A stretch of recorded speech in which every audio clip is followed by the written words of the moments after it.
Good afternoon, everyone. My name is Angela McKay. I am Director of Government Security Policy and Strategy at Microsoft, and I'd like to welcome you all to today's panel on cybersecurity and the Internet of Risk. I'd like to first thank you all for being here. I think we're going to have a really exciting discussion among the panel today. And I'd also like to thank ORF and the Ministry of External Affairs for inviting me. For today's discussion, we're going to follow a format that's fairly similar to what you've seen in many of the other panels.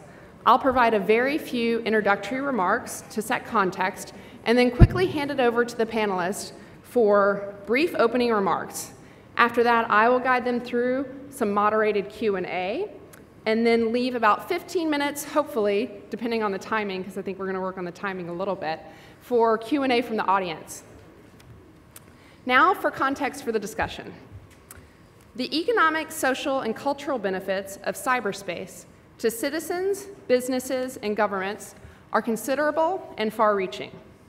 Information and communications technologies and services have enabled innovations that have helped spur economic opportunity and growth, improve civil society, and connected people from around the world with each other in new and meaningful ways. For example, the growth of the interconnected global economy discussed here and many of the sessions of the Raisina Dialogue have generally agreed to be largely driven by technology. But unfortunately, the shared and interconnected nature of cyberspace also creates challenges. While technologies and services are overwhelmingly used for positive purposes, they can and are being abused, misused, and exploited by some. And because cyberspace is shared and integrated with military, commercial, and civilian packets often traversing the same networks and using the same commercial off-the-shelf technology, malicious behavior in cyberspace has the potential for profound and often unintended consequences. While the cybersecurity challenge is broad, there are many different actors with many different objectives, including cybercriminals and hacktivists. Today's panel is going to focus on a narrower set of cybersecurity challenges, those that specifically threaten the stability of cyberspace itself. So we won't be talking about the almost daily media reporting around cybercrime. These attacks are very concerning and sometimes quite costly. However, they are mostly opportunistically taking advantage of poor cybersecurity for financial gain. There are other fora and other efforts underway to address that part of the challenge. Instead, today's panel will focus on the national security and international security challenges driven largely, but not exclusively, by states as they leverage technology and cyberspace to advance intelligence and national security objectives. Importantly, this panel is not about cyber conflict. Rather, we'll be talking about conflict in cyberspace. In reality, the activities in cyberspace are consistent with existing intelligence and national security objectives. They're just being carried out and advanced in a new domain. All stakeholders, government, industry, civil society, and academia contribute to the development of cyberspace and all have important roles in continuing to promote security and stability. As such, we have a great set of panelists for you here today that represents that diversity of perspectives. Now, I'm going to hand it over to our panelists. First, we're going to start with Dr. Gulshan Rai, the National Cybersecurity Coordinator for India. And as Dr. Rai gets ready to speak, he's going to be talking a little bit about internet risk. And as a qualifier, I've asked all the panelists to speak to the nature of cyber risk now and moving forward, how various organizations are working to manage those risks, and what more needs to be done in helping to provide and maintain a sufficiently secure cyberspace moving forward. Dr. Rai. Thank you. Thank you, Angela. And I must thank ORF and my friend Samir Saran for inviting me and giving me an opportunity to share my views before this august audience. Angela, we are in the age of globalization and the ICT, or more particularly the cyber, has played a very key role in this entire globalization. Whether we talk about the education, we talk about the cyber security, we talk about the trade, commerce trade, or we talk about the terror. It's all ICT, cyber has played a key role in the globalization part of it. I wonder whether we would have been, such a globalization would have been possible without the internet or the cyber part of it. As the sophistication and the complexity in the cyberspace is increasing, its adverse impact also are being felt, they are on the increased.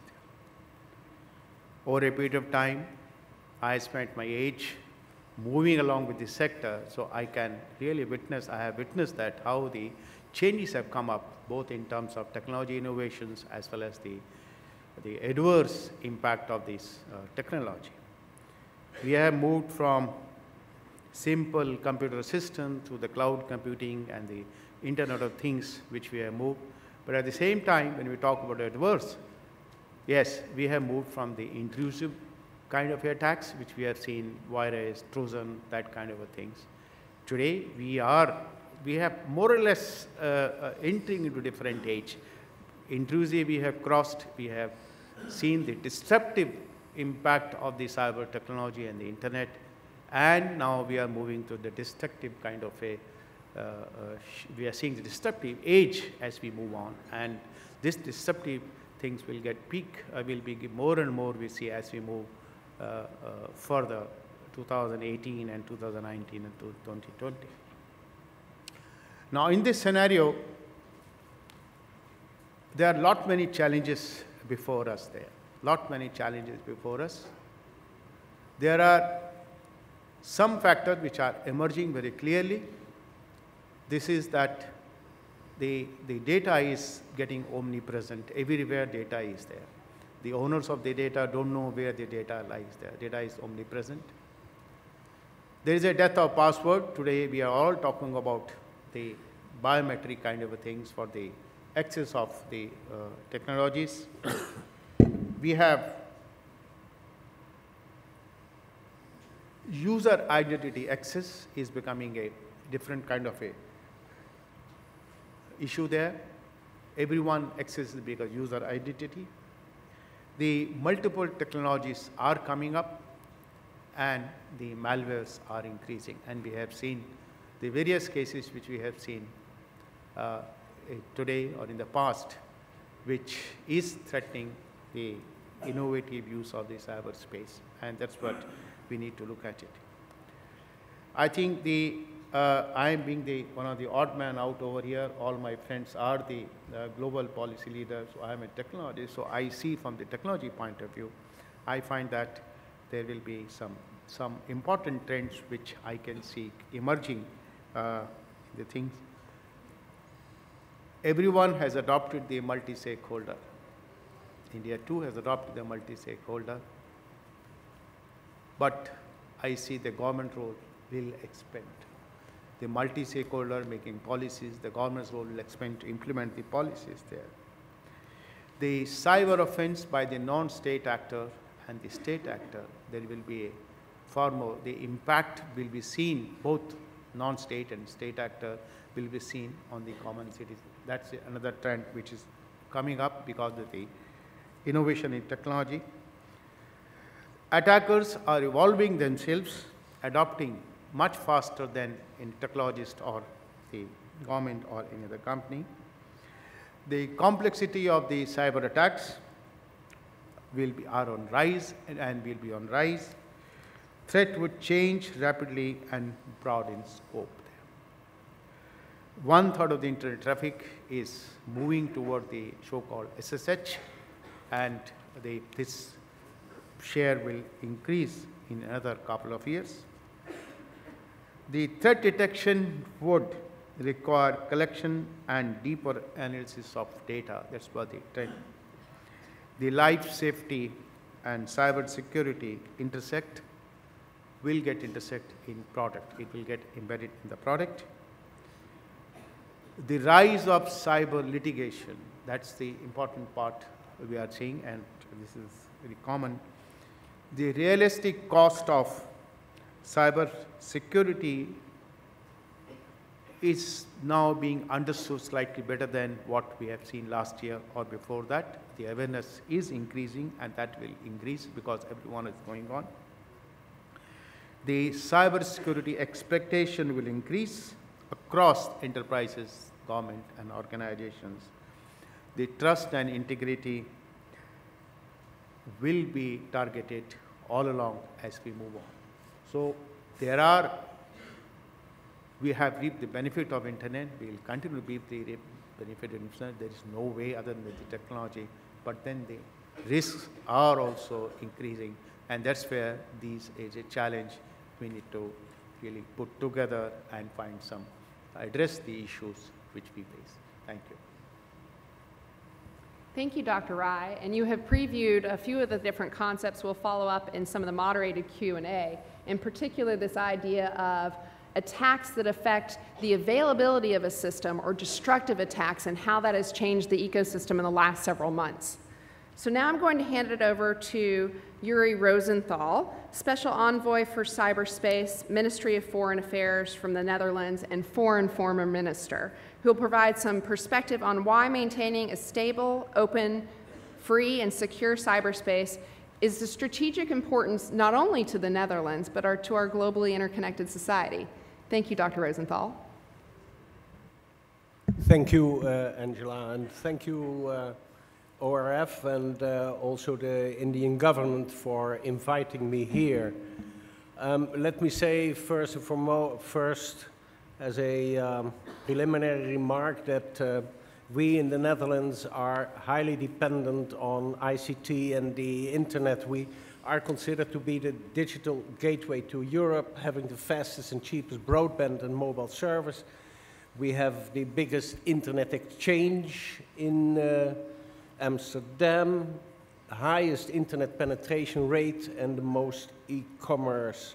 And together with Singapore, we are indeed benefiting very much, if not most, from the exponential growth of global data flows. Let me reciprocate to our Indian friends and state here emphatically on our part that we consider India to be a redoubtable cyber power. Software from Bangalore is traveling the world.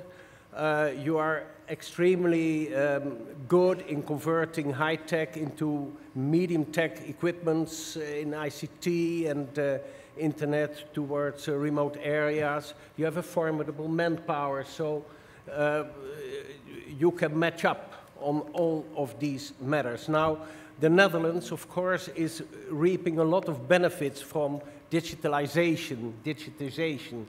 And so, Angela, you said it already, maintaining a stable, open, free, and secure cyberspace is of strategic importance for us. Not only for us, but for the world at large. Because when we look at the benefits of the internet, we should recognize the fact that about 25% of the growth of global trade for the years to come will be internet-connected production and consumption of goods and services. Now, what it all means when I'm talking about an open and secure internet, which is benefiting us both in the sphere of economic growth and social development, it's of course a matter of striking a good balance here. Not having antagonistic goals, but goals which are mutually reinforcing. And this is very important indeed, and we should do this, we should strive for these goals, is the strong opinion on our part from a multi-stakeholders perspective, which brings in not only governments, but of course also NGOs, private sector, technical community, academia, etc. And to give you a simple phrase, the internet is for me not by, for, and of the government, but it is by, for, and of us all. And then we get to this multi-stakeholders approach, where all these actors, let's also be very clear about that, have all their respective rights and duties, their respective responsibilities. Now, we should, of course, be aware of the fact that when we talk internet, the internet is as strong as the weakest link. And for that matter, it is of a great importance for all of us to enable all countries, south, north, east, west, to make use of the developmental potential of the internet. And cybersecurity will be a necessary condition to this all.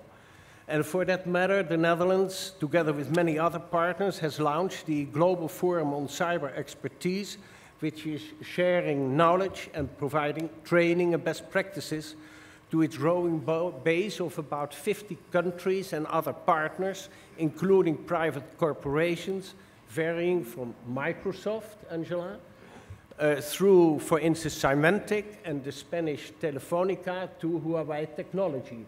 So it is a matter of going global indeed. We don't talk global as a sort of commonplace, but we really mean it. Now, that having been said, let me say that we have on the one hand these tremendous potentials of the internet and of ICT. I mentioned already a figure. But on the other hand, and there we go, Angela, we have the internet of risks as the title of this panel. And there, indeed, the costs of insecurity are rising dramatically. And we see that, for instance, by now, the conservative estimates, I'm not talking even here about black numbers, are about a total global damage of cybercrime, terrorist use of the internet. And, of course, also the third point here, interstate conflicts in the cyberspace. The conservative estimates are about $650 billion a year. And for my country, it is estimated, for instance, 8 to 10 billion a year, which is 1.3% of our gross national product. So we are talking big numbers here. Now, last point here. The strategy of the Netherlands actually is that we do focus on 3 Ds. We focus on the need for development, by which we try and increase the level of security in the ecosystem in general. Second, we talk, of course, defensive capabilities. We cannot run away from them. And when we talk defensive capabilities, we talk indeed about the fact that given the limitations of defense in cyberspace, it is inevitable that this also requires the ability to retaliate against attackers. That's a simple fact, realism. Thirdly, of course, we are talking diplomacy here. And when we talk about pursuing diplomacy, it is about the way in which we can try to reach a structural solution to the very security dilemmas we have at hand. To respond and retaliate against specific attacks is, of course, important. But eventually, it is all about, in a way, coming to about a very adverse, nearly generic trend towards data manipulation, if not more than, if not things which are even going beyond that. And why is that so risky, ladies and gentlemen? Because when the internet is all about trust. It's all about trust. And we can't do without a reliable internet. So for that matter, to fight the abuse of the internet in whatever sense, both from the criminals and from terrorists, and also in the interstate domain, is of vital, indeed literally vital importance. Thank you. Thank you, Dr. Rosenthal. And I thought for the audience, you know, for those of you who are not always attending cybersecurity conferences, you're probably in luck. But I thought Dr. Rosenthal brought up a really key point and a word that comes up quite often in those forums, and that's the word trust. So trust in technology, trust in the system, trust in the processes that support this globally interconnected process. And we'll come back a little bit to that in a second. So now we're going to hand this over to Mr. Chris Painter, the cyber coordinator from the Department of State in the United States, who'll be sharing some information on bilateral efforts such as the U.S.-India Cyber Framework Agreement and on multilateral efforts such as those within the United Nations to help manage security and stability in cyberspace. So I'm also very glad to be here. And first I want to just emphasize how important it is to have this kind of discussion in this forum.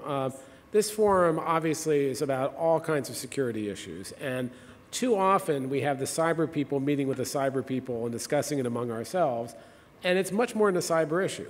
This really has to do with almost everything we do in living our lives and our businesses. And this has to be mainstreamed as an issue that everyone needs to deal with. And I wanted to start really by saying why you in the audience who don't do cyber day in and day out should care about this. And I think some of the other panelists have mentioned this, that as you look at innovation, you look at growth, you look at economic growth, and you look at trust, if you don't have a stable and secure cyber environment, and that means given all the different threat actors out there that include criminal threat actors and nation-state threat actors, terrorists and others, that if you don't have a stable environment, you're not going to have the innovation and the prosperous, economic prosperous nature or social benefit that you get from the internet and these new technologies because people won't trust it. The security is not an end in itself, it is a road on which all these things ride. So that's really why it matters. And I think too often when we talk about cyber, it becomes this kind of very technical issue, and people think of it as a technical issue or a niche issue, where what I've seen over the last number of years, and I've been doing this in various capacities for about 25 now, is that people are beginning to recognize, partly because of the stories you see every day, but just partly because they're seeing it themselves in terms of the impact to them and their businesses and their persons, that cyber is now, or cybersecurity, is a core issue of national security. It's a core issue of economic policy. It's a core issue of human rights policy. And it's a core issue of our foreign policy, and that's my job as a diplomat. And I think that's really been a revelation, a change in the way we talk about these issues. And I think it's important to continue that conversation. We talk about these stability issues, not just put them in these niches, but really weave them into the larger conversations like this. I often say cyber now is the new black. Everyone cares about cyber, everyone talks about cyber. They don't necessarily know what to do about some of the cybersecurity risks. I'm going to address one part of that, and it's a part that we've been championing in the US, working with other countries, but we've also been working with India on, and that's the idea of how do you obtain a more long-term stable cyber environment in terms of state-on-state activity and conflict. Now, to be sure, that's only one part of the solution. You have to have strong cybercrime enforcement, you have to have strong cybersecurity policies, you have to be able to have consequences for actors in the short term, whether they be economic consequences or criminal consequences or others. But there's also this idea of building a larger, longer-term stable cyber environment. And for us, that takes, the way we look at that is it has three components. One, foundationally, that international law, including the UN Charter and things like the law of armed conflict, which applies to conflicts in the physical world, also applies with full force to cyber. So it's not some specialized area that has no connection to the real world. It's connected to the real world, and the same rules apply. And that makes a lot of difference in bringing stability to this area. The second is the promotion of certain voluntary norms of state behavior, things that states either should refrain from doing or do together collectively to make the entire environment more secure. And that we've been championing a number of norms. One, that, for instance, countries should not attack the critical infrastructure of another country using cyber means absent when you're not at war. That countries should cooperate when there's malicious code coming from their territory. That countries should not attack the CERT, or a computer emergency response team of another CERT. And then also, countries should not use steal intellectual property to benefit their commercial sector. All those norms lead to greater stability is the second part of that framework. And the third part of the framework is something that is probably the only real connection to the nuclear world, because cyber is not like nuclear. You don't have launch plumes. You don't really know where things are coming. There are attribution issues, is the idea of confidence building measures. Practical, transparency and cooperation measures that we can build between countries. We're still working this out. We've done a lot of work on that around the world as well. So those together form the stability framework. Now, with India in particular, there's been a lot of bilateral and multilateral work we've done here, but with India in particular, we've had a long history of meeting with India, Dr. Rai and others, on these issues, really for the last many years. And this last year has been a watershed in that relationship because we signed a framework agreement with India that talked about all the kinds of issues in cyberspace that we deal with India, the US and India deal with. And I will say this is the first agreement of this type we signed with any country around the world. And that's great. And it shows how important India is as a partner. And it deals with all various issues of how we can cooperate together. But one core part of it is how we cooperate in terms of developing these norms of cyberspace, how we develop this stability framework, and indeed that we agree on these issues going forward. And we're both members of what's called the Group of Governmental Experts in the UN that's on its third meeting. It's in the middle of those meetings this year where we're trying to make further progress. So that India relationship, and I think there's more we can do with India in terms of regional organizations like ARF to take forward some of the CBMs. So there's lots of things we're doing regionally together, bilaterally, but also globally together to try to make this environment more secure and stable so that all the things that we like about cyberspace can thrive and we can manage the things that are destabilizing. Thanks, Chris. And I think, one of the things I really liked about what you brought up is how cyber is integrated into our everyday lives. Everybody is, you probably have your phone in your pocket, but I think that transition for those of us who've been in the field for a while to where it's kind of a pressing issue that is at the minds of everyone in their daily lives and in their businesses has been a real transition in the space. So now I'd like to introduce Vice Professor Li Yan from the China Institutes of Contemporary and International Relations, KICR, who's going to be talking about her point of view on the greatest risk in cyberspace and some of the unsettled disputes challenging cyber stability. Vice Professor Yan. Thank you, Angela. I'd like to say my thanks firstly because I'm very honored and glad to be here and meet with some old friends and make some new friends and have some distinguished experts to discuss such an interesting topic. Today, our panel's topic is about the risks of the internet and threats to the cybersecurity. From my perspective, I think maybe we can start with some hot topics during the past few years in the cyberspace area, because these hot topics is so important, and at the same time, it reflects the most problematic or the most important and challengeable areas in these related issues. So just as we all know, in the last year, 2016, there are so many big events happened in cyberspace, and some great progresses have achieved by the joint efforts of the international community. But we can still get some risk point from this process, depending on the unsolved problems or unsettled disputes. So I'd like to share with you 3 risk points. The first one, I think, should be the efficiency of the regulating of state behavior in cyberspace. In 2016, the UNGGE, United Nations group of the governmental experts published a new document and reconfirmed the application of the international law and the UN Charter into the cyberspace. But how to apply these norms into cyberspace is still not known, because different country has different understanding and interpretation about this problem. So that means practically using these norms to regulate state behavior in cyberspace has a long way to go. The second point I'd like to say is the capacity building, cybersecurity capacity building in the developing countries.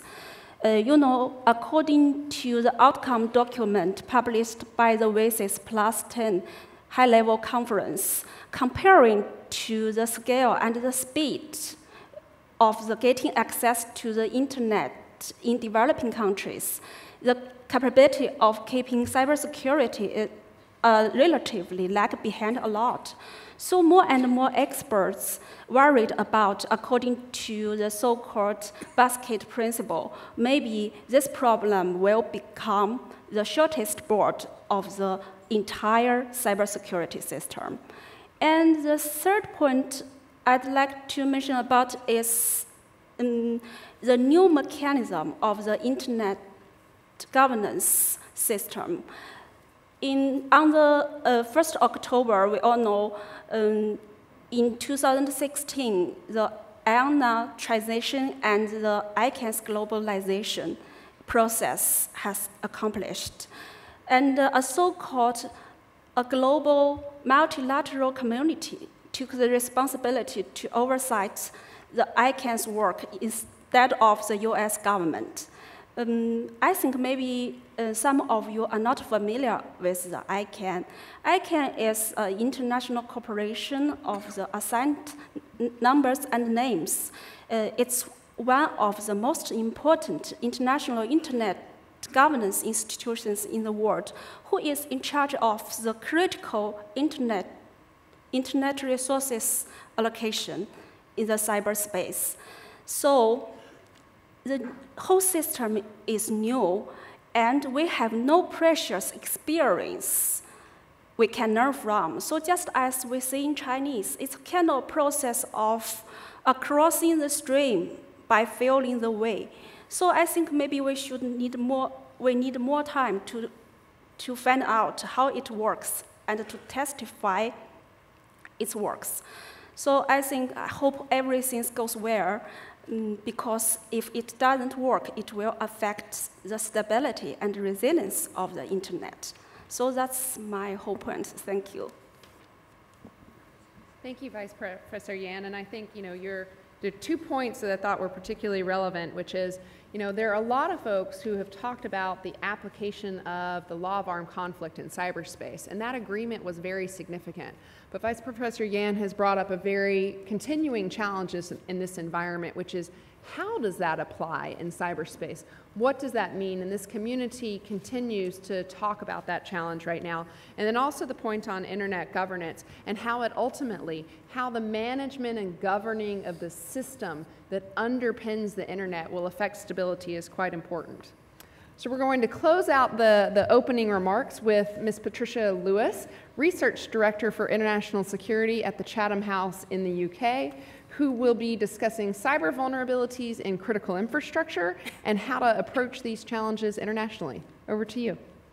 Thank you very much. And like everyone else, I want to thank everyone for this great privilege in being able to speak with you today. It's great to be back in India. I want to talk about the cyber vulnerabilities in the international critical infrastructure.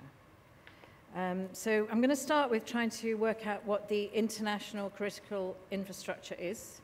And in that, I would put in air traffic, airplanes, the whole air traffic control system, space systems, all of our space-based assets, in particular our satellites for navigation, our satellites for environmental monitoring, and so on. Or shipping, maritime, our financial systems and their importance, our energy systems, production and transmission, our food and our resources, logistics, telecommunications, and all land transport. And I would include the internet itself in that international critical infrastructure. I'm sure you can all come up with some others. I've just given you what I think are the headlines. I'm sure there are others, and there's probably one huge one I've forgotten, and I apologize. Please bring it up. I would like to call this the International Internet of Important Things. So this, to me, is where we need to be focusing our attention. So how are these vulnerable to cyber attack? And I think there are three significant ways. One is that they're all dependent on connectivity. They're all highly connected and highly dependent on that connectivity. So they're very vulnerable to disruption. And any attack that disrupts in a way that means that it cannot function means that they're highly vulnerable to that attack.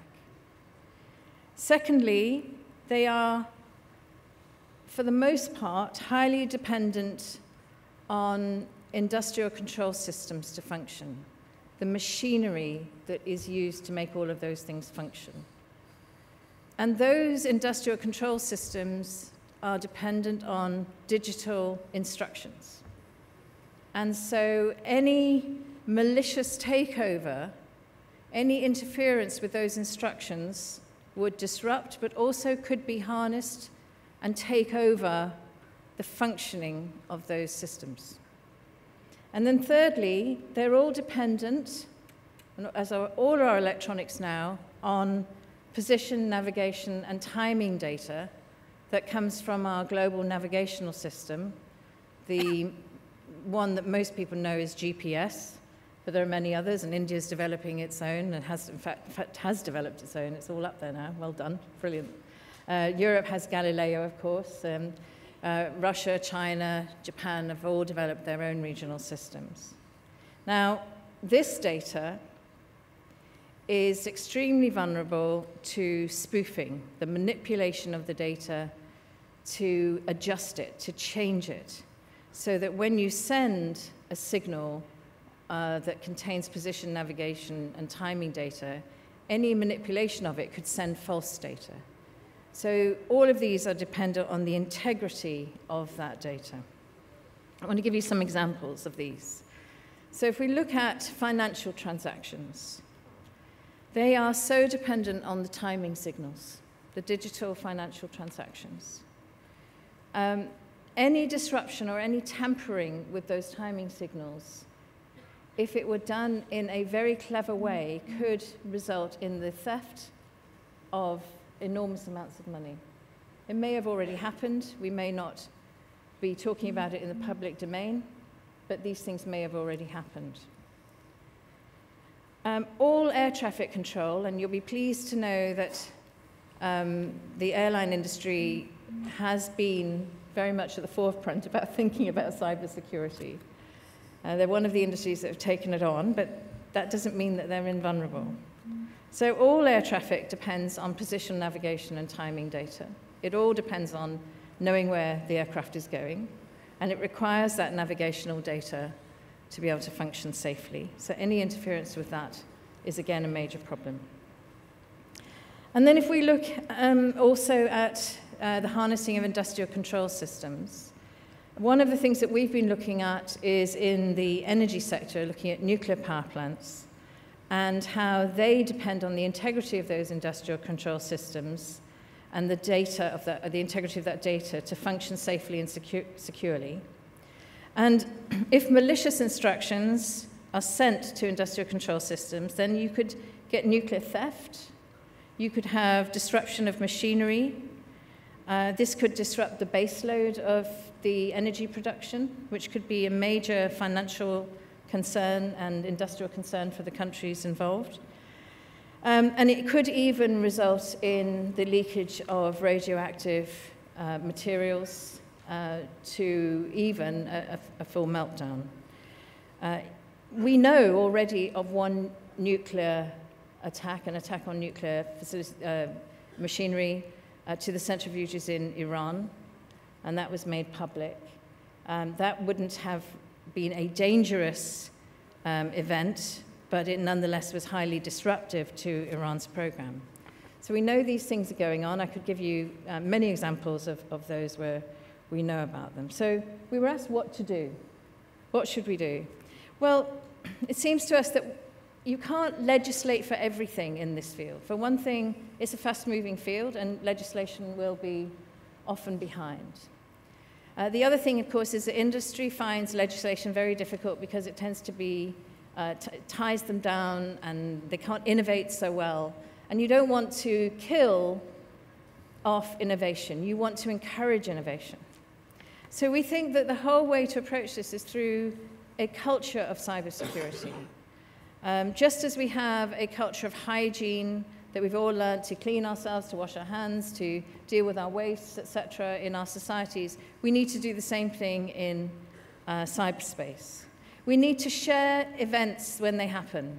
We need to do that in a safe way so it doesn't affect us in terms of our security or our prosperity, but we need to have a mechanism where we are obliged to inform each other of cyber attacks, successful or otherwise.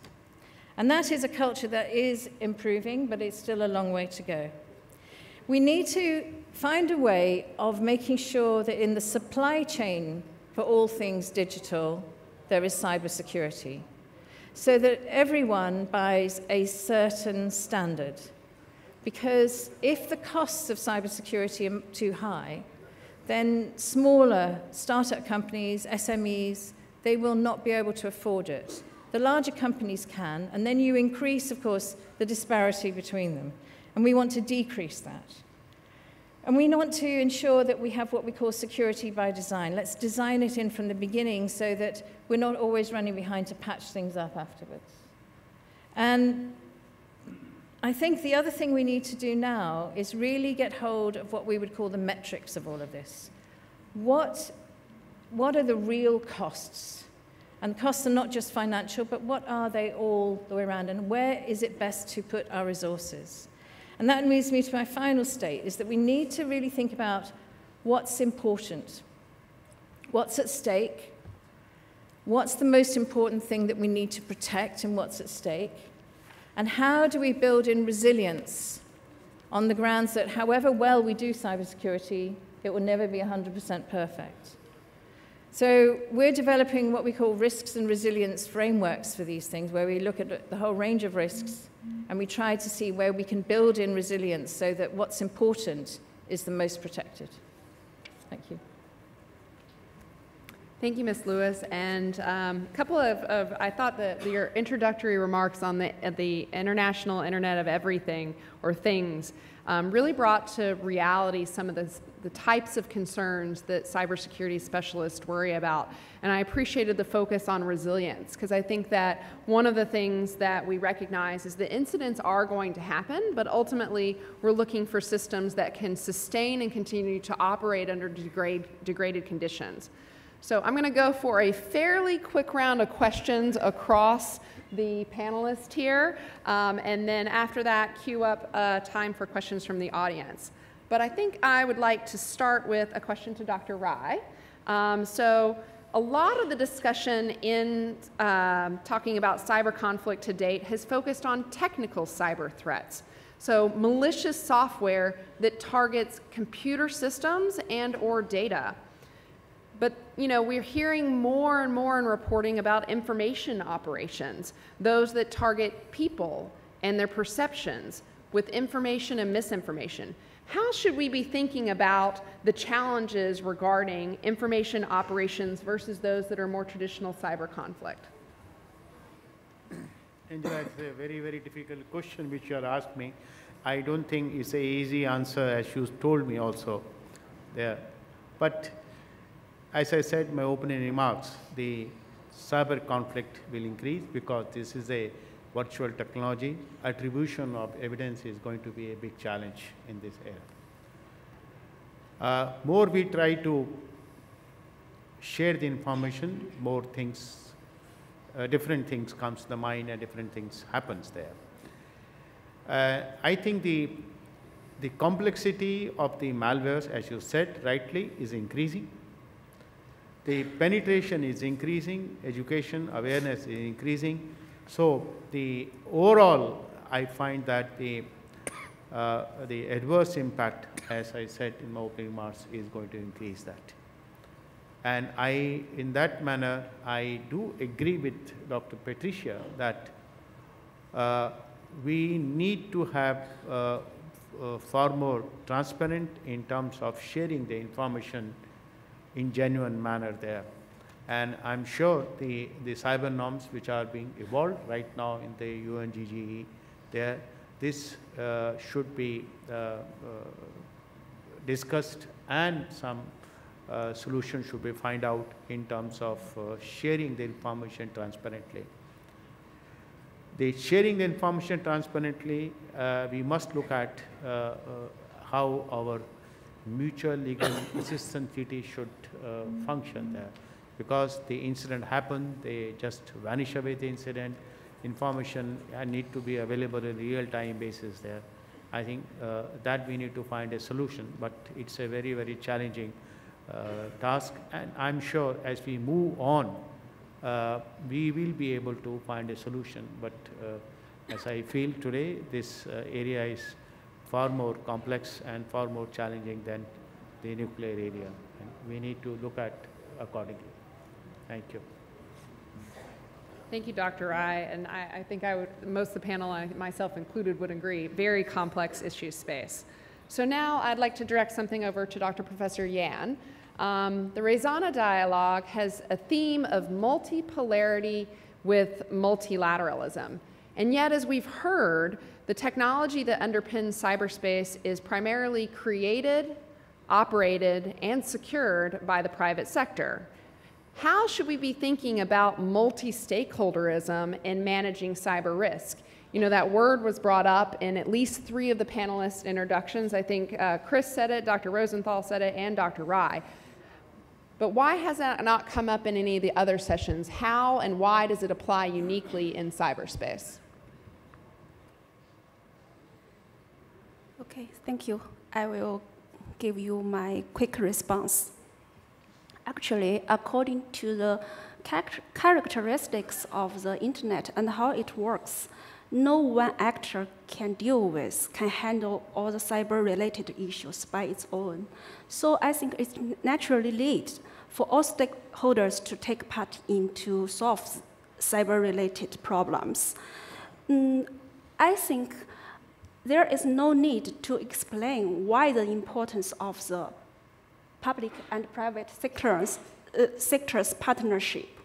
I just gave you one example. If we look at the strategy of the different countries, maybe there are many differences according to their own national condition or the interest priority. But there is always one thing in common, that is the improvement of the public and private sector. So I think maybe the cooperation and the partnership is the only efficient way to figure out the cybersecurity and the internet governance issues. Thank you. Thanks, Vice Professor Yan. I think that is a unique factor in this particular challenge space. So now over to Dr. Rosenthal. You know, there are a lot of ongoing and proposed regulatory efforts, norms, and confidence building efforts intended to improve cyber defenses. How effective do you perceive those efforts to be, and what more can be done to shift from a cyber environment that currently favors offense over defense? Well, Angela, let me first say that everything we are talking about is actually having an overarching dimension, and that is what you already mentioned, this multi-stakeholder approach. I don't talk multi-stakeholder model because I don't want to be ideological about it. But it is very, very important indeed. And therefore, that matter, let me say that we have already since 2011 the so-called London process, which is a series of conferences that has been running from London through Budapest and Seoul, and recently 2015 to the Netherlands. And this is actually the only platform where these sort of issues can be discussed and are being discussed on a truly ministerial level. And I can say that we, on the part of the Netherlands and all the previous players in this field, are very glad that India, indeed, Gulshan Rai is one of the initiators for this, that I'm very glad that India will be taking over this torch in this year. And it's very important that rising powers are indeed taking their responsibility on this. Now, that having been said, let me say that when it is about the specific point of how to approach these problems. Here we have the problem again of the so-called digital divide and the fact that some countries are really eager to do something about it and some are a bit lagging behind. And there we have this Global Forum for Cyber Expertise, which is about capacity building on all these several issues at hand. And where, by the way, we are also glad that, again, India, rising cyber power, if not a solid cyber power by now, is co-chairing that forum. Last but not least, let me say that when we talk about the basic problems of norms and policies to enhance international security and stability in the cyberspace, that my government will indeed next month launch a global commission on the stability of cyberspace. And that is going into the heart of the matter which is, for instance, very well presented by Madam Lewis. And I should say that here again, we are going for a multi-stakeholder approach, because we do know, and we should be very well aware of it, ladies and gentlemen, that it is, of course, a responsibility of the states and the governments in this world to do something about these sort of things and to be very keen on good solutions. But it is also a responsibility of the private sector and of non-NGOs and of the academic community, and not the least the technical community, which is at the heart of the core of the internet. And let me make one final comment on this. And it recurs to the first question you actually asked Mr. Rai. When we talk about solutions, we should not stick only to technical solutions. We are actually talking about an urgent need to get states and non-state actors to influence their behavior on the basis of their own and others' well understood cost-benefit assessment of what is going on in the cyberspace. It is not just technical, it is much more than that. Thank you. I agree, I 100% agree. I agree. And I think that really bridges quite nicely, actually, into the question I'm going to ask of Chris Painter here. So there has been a lot of progress in the last 18 months or so in the development of normative frameworks that talk about modifying or influencing state behavior in cyberspace and non-state behavior as well. So some of those examples include the United Nations First Committee that was mentioned, Chris, by you and by Vice Professor Yan, but there's also been agreements within the G7, the G20, among the Shanghai Cooperation Organization, and a bilateral agreement between the US and China related to cyber-enabled commercial espionage. How do we implement these agreements? How do we make them matter more than the agreement itself? And ultimately, what would be the effect on the risk landscape? So just before I answer that question, just to add on to what Uri was saying, you know, I think it is important to, again, not think of cyber as a totally unique environment. If there is a cyber event, we have to be able to, and we're reacting to it and responding to it, we should look at all the tools we have of national power, which could include cyber tools, but include non-cyber tools, diplomatic tools, trade tools, and others.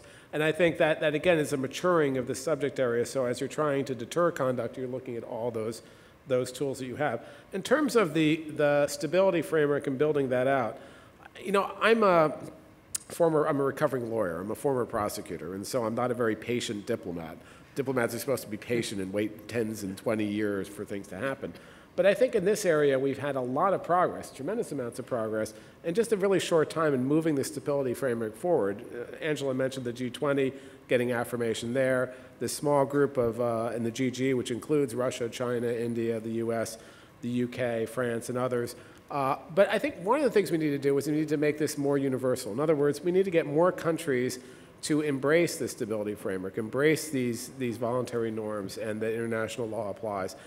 And that's the first step. If we think about it, getting more countries around the world, including developing countries, and maybe starting with like-minded countries, but going out from that, to embrace that framework is important to get wider acceptance of that framework. Now, in the long term, when you have countries then who violate that framework, who violate these norms, or violate international law, then just like we have in other areas, a community of countries can act together to sanction those countries. So that's part of the enforcement mechanism. But you have to get that broader acceptance first. We made a lot of progress. I think we have quite a bit more to go. That last thing I'd mention is I mentioned the confidence building measure part. So there's the norms, international law, and confidence building measures. And those are things like, having hotlines, having points of contact, not really rocket science, things that we've used in other areas of conflict.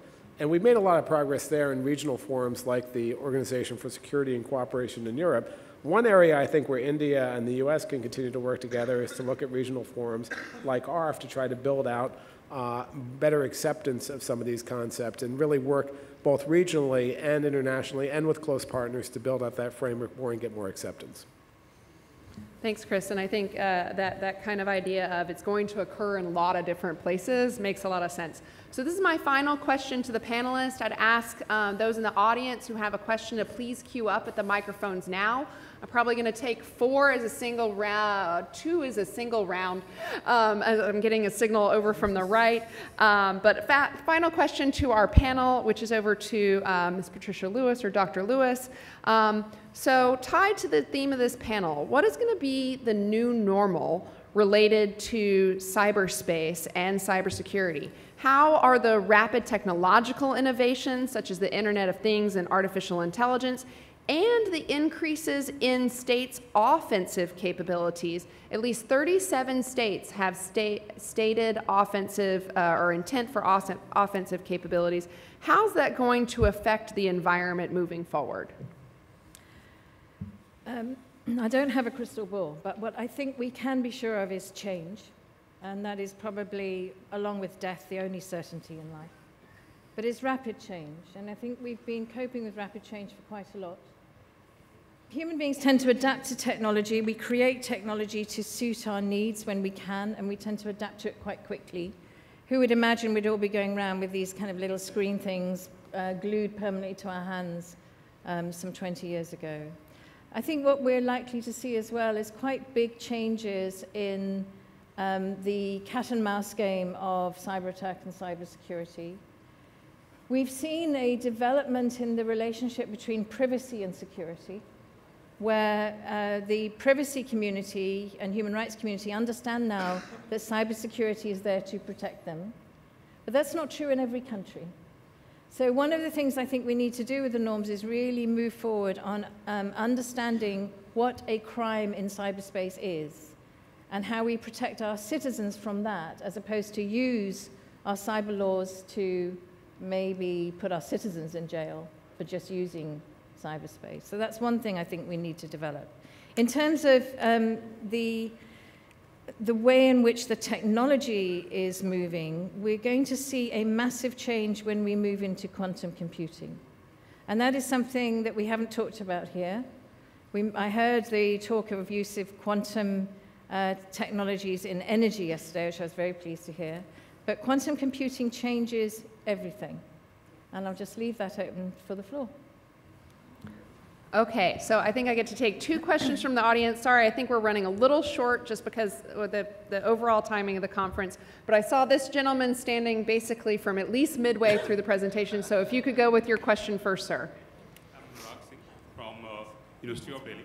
My question is for Mr. Rai, sir. So what mechanism do we have to counter cyber terrorism, especially in the field, like in cases of phishing or hacking? If the culprit is not traced, who is held accountable for the losses? Okay, that was a really fast question, so I'm going to take 2 more. One in the front, please. Thank you very much. I'm a professor with Fudan University, Shanghai, China. I actually have 2 questions. The first question is to Chris Pender. And we all learned about the alleged Russian hacks on the Democratic National Committee and also Hillary Clinton's campaign manager's email system. So according to your knowledge, can you tell us if it is true or not? And also, do you think that it affects the government, the U.S. governments and public opinion on cybersecurity? And also, does it affect the U.S. domestic political process? And my second question actually is about maybe to all the panelists except for the Chinese panelists. And China just released the National Cybersecurity Strategy last month, December 27th. I'm not sure if you have learned about that. If you are not, have not read it in detail, perhaps could you please tell us about your impression about China's national cybersecurity strategy, and what do you think about China's concept of internet sovereignty? And do you think that it could become, how do you see the prospect of cybersecurity, cyber sovereignty as a international consensus in the future? Thank you very much. Okay, and from the corner of the room, over in the corner, sir. Yeah, sir. Thank you so much for the discussion. I have a quick question. How safe is it to use VPN and Tor browser if and when required? Okay, so we have a question on cyber terrorism, one to Chris that he should have expected on the Russian hacks of the DNC, a question about national strategy and internet sovereignty, and I actually just missed the last one because I was trying to wrap up. So I'm going to go for a quick cross the panel discussion. Dr. Rai, any comments? No. See, the issue of the phishing, which is cyber terrorism, there is not going to be, as I agree, Dr. Uri Rosenthal, that you have to find a technical, legal, as well as policy solutions to address this issue there. And far more, this thing is the attribution. It's very easy to shut down the phishing sites. It's very easy to say the terrorism or block the those kind of a material information which is flowing over there. But the issue is getting more complicated, both on the policy front as well as the legal front, in the sense that most of the traffic is highly encrypted. As you know that more than 70% traffic on the internet is encrypted. So locating and getting the traffic legally, lawfully is a challenge. I don't think at any point of a time we'll be able to say that we'll have 100% security. Only thing, we'll have to increase the resiliency of our infrastructure, our systems, and work mutually. And that's why I said work the sharing the information and work in a manner which is able to bring a quick solution to that. Within the legal framework, yes, we can address this issue. If it is able to attribute, we can address the issue of the compensation, loss and damages. We can do that. But the basic question still remains, how do we get it? And the scenario is not so simple, it's very, very complex scenario. Okay, so we're going to do, because we did hit time, 30 seconds for each. Go, Chris. So yes, the intelligence community is absolutely clear that the Russians undertook this activity. That's, of course, that's a great concern. It's an example of how cyber was used as an enabler to do conduct that's been done for many, many years. And I think that in other contexts, but that's of great concern, obviously.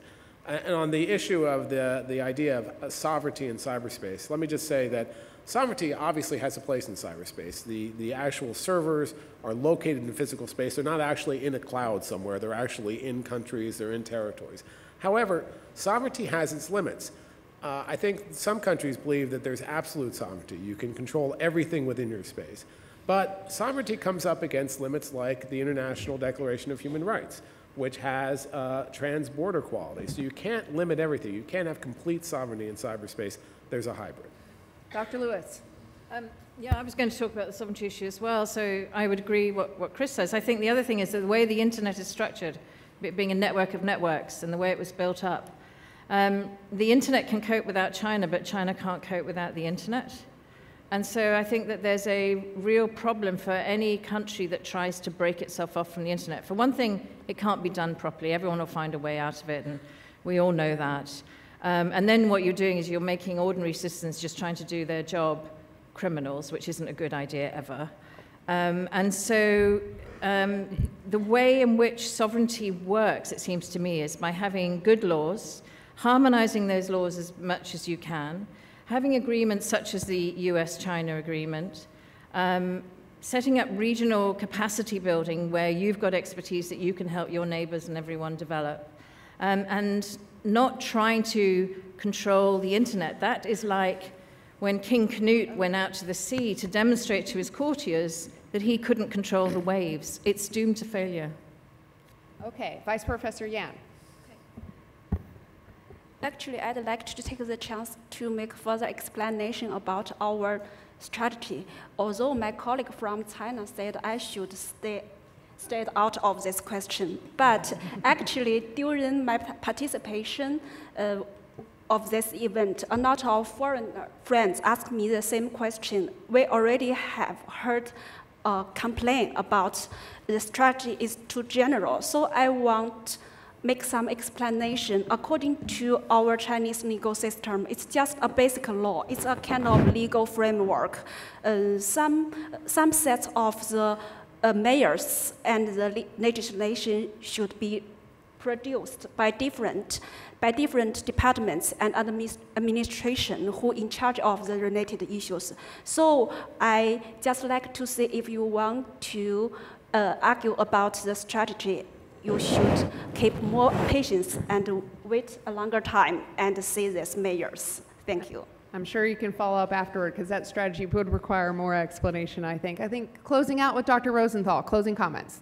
Well, with regard to the question from the Chinese end, let me say that when I look at China, China has a number of formidable frontrunners in the corporate sector in the internet business.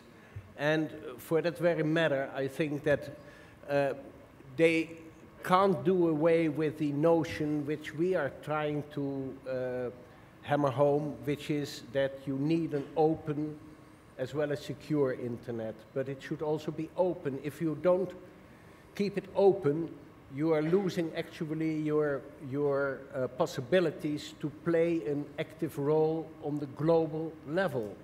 That's one. Secondly, I would like to just to say in 30 seconds that when we talk internet and the threat and the risks, etc., we should be well aware of what is going on in the world right now, which is that in part of the world which we used to call very long ago underdeveloped, we see a tremendous exponential leapfrogging in the ICT communication and in the coverage of the internet. And for that matter, it is of the greatest importance that we share forces, that we join forces together, and to see to it that we really take global efforts on this matter.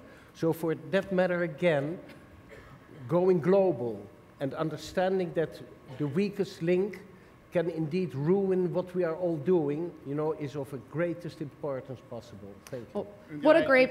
I'll take only 10 seconds. Okay. Ask a counter question to my Chinese friend. If you permit me, I'll ask a counter question to them. Well, I think I'm about to be pulled off the stage. No, you permit me, because she said sovereignty of the internet sovereignty there. Word sovereignty is used generally in the physical world. Do they mean sovereignty in the virtual world to be used, or they want to define sovereignty in some other manner? That's the only thing I wanted to ask. That's a good challenge, and I think between the point that Dr. Rosenthal and Dr. Rai have raised, there's a global world, a global south coming online. What does that mean in the context of cybersecurity and in the context of sovereignty? Please join me in thanking our panelists, and we're going to jump out of here.